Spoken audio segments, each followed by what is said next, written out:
வணக்கம். இரவு நேர பிரதான செய்திகளின் ஊடாக நர்மதா சிறையில் முதலில் தலைப்புச் செய்திகள். இன்று முதல் பணம் கைக்கு வரும். அஸ்வசம பயனாளிகளுக்கு காத்திருந்த நற்செய்தி. எரிவாயு தட்டுப்பாட்டிற்கு தீர்வு. விநியோக நடவடிக்கைகள் இன்று ஆரம்பம். இலங்கைக்கு வருகை தரவுள்ள இந்தியாவின் INS தரங்கிணி. இனி விரிவான செய்திகள். பிப்ரவரி மாதத்துக்கான அஸ்வசம நலம்புரி திட்டத்தின் கீழான முதியோர் கொடுப்பனவுகள் இன்று முதல் வழங்கப்பட்டுள்ளதாக நலம்புரி நன்மைகள் சபை அறிவித்துள்ளது. முதலாம் கட்டத்தின் கீழ் முதியோர் கொடுப்பனவுக்காக 31 கோடி ரூபாய்க்கு அதிகமான நிதியும், இரண்டாம் கட்டத்தின் கீழ் 3 கோடி ரூபாய்க்கு அதிகமான நிதியும் ஒதுக்கப்பட்டுள்ளது.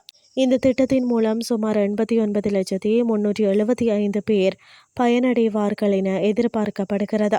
ஒதுக்கப்பட்ட நிதியானது இன்று முதல் பயனாளிகளின் வங்கிக் கணக்குகளில் நேரடியாக வைப்பு செய்யப்படும் என தெரிவிக்கப்பட்டுள்ளது.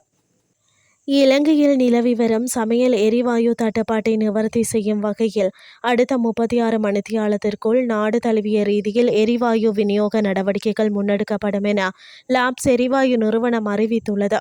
அண்மைய நாட்களில் நிலவிய எரிவாயு தட்டுப்பாட்டிற்கான காரணங்கள் குறித்து லாப்ஸ் எரிவாயு நிறுவனத்தின் நிறைவேற்று பணிப்பாளர் நலிந்த குருகுலசூரிய விளக்கமளித்துள்ளார். அத்துடன் நாட்டை வந்தடைந்துள்ள 3900 மெட்ரிக் டன் எரிவாயுவை விநியோகிக்கும் பணிகள் இன்று முதல் ஆரம்பிக்கப்பட்டுள்ளதாக லிட்ரோ எரிவாயு நிறுவனம் தெரிவித்துள்ளது. இது குறித்து லிட்ரோ எரிவாயு நிறுவனத்தின் தலைவர் சன்ன குணவர்த்தன தெரிவித்துள்ளதாவது, தற்போது நாளொன்றுக்கு 1,50,000 எரிவாயு சிலிண்டர்கள் சந்தைக்கு விநியோகிக்கப்படுகின்றன. மற்றும் ஒரு எரிவாயு கப்பல் நாளை நாட்டை வந்தடைய உள்ளது. தொடர்ச்சியான இந்த விநியோக நடவடிக்கைகள் மூலம் சந்தையில் நிலவும் தட்டுப்பாடு விரைவில் சீராகும் என எதிர்பார்க்கப்படுகிறது என தெரிவித்துள்ளார். இனி வெளிநாட்டு செய்திகள். இந்திய கடற்படையின் பாய்மர பயிற்சி கப்பலான INS தரங்கிணி நாளை நாட்டுக்கு வருகை தரவுள்ளது.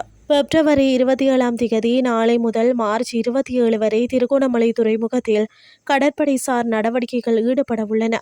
மேலும் இந்த கப்பல் மார்ச் 6 கொழும்புக்கு வருகை தரவுள்ளதோடு 9 வரை அங்கு தரித்து நிற்கும் என கொழும்பில் உள்ள இந்திய உயர் ஸ்தானிகராலயம் தெரிவித்துள்ளது. துறைமுகம் மற்றும் கடல்சார் விடயங்களின் இலங்கைக்கு கடற்படை பயிற்சி அதிகாரிகளுக்கு கடல் படகோட்டம் பயிற்சி அளிப்பதே இந்த விஜயத்தின் நோக்கமாகும்.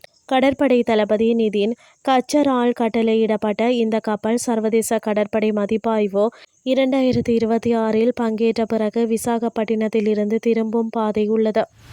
இத்துடன் செய்திகள் யாவும் நிறைவடைகின்றது. அடுத்து காலை 8:30 எதிர்பாருங்கள். நன்றி.